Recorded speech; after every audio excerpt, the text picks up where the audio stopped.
I thought about that when I got here, but it was kind of an exchange. Gary Younger was wearing 7, and I was wearing 7 in St. Louis, and so when I came here, I got 7, and when Younger went to St. Louis, he got 7.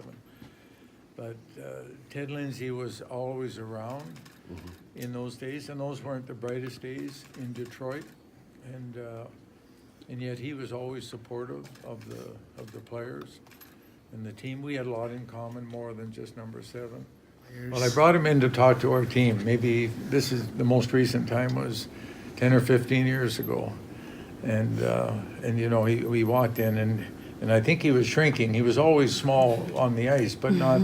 But he was smaller, you know, as he got older, and so I introduced him as Ted Lindsey, an all-star left winger in the NHL. And our team, I'm sure they're all thinking, who's Ted Lindsey? Like most of them wouldn't know.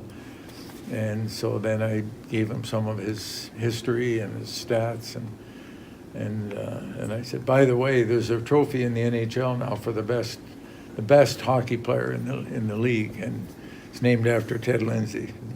Wow, that got their attention. But anyway, he talked to them and Ted loved to talk about hockey and about life and school, and he applauded the fact they're going to school and they want to be hockey players.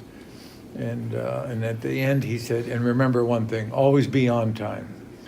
And so I asked him about a month later, I said, you remember that player that we had, that old player come in and talk to our team?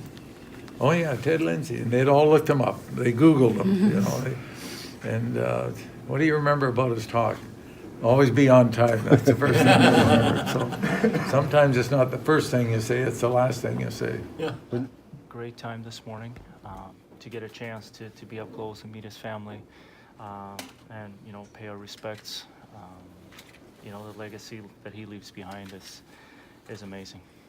I think Flash had mentioned it, but he's always like, you know, you gotta go in the corner, and you know, you can be a good player, you can be big, you can be strong. It doesn't matter, but I just want to know whoever comes out of the corner with the puck, that's who I want on my team. And you know, he's the intensity, you know, we showed, but also it wasn't always about hockey. It was about you know, just life in general. And like I said, he was just always so positive and so easy to talk to. I think just you know, he saw everyone. I think that was the cool thing with Ted. Like he didn't matter who you really were. He really touched a lot of people, and you know, the way he played on the ice too. He wasn't the biggest guy, but you know, you played pretty rough and pretty much a complete player.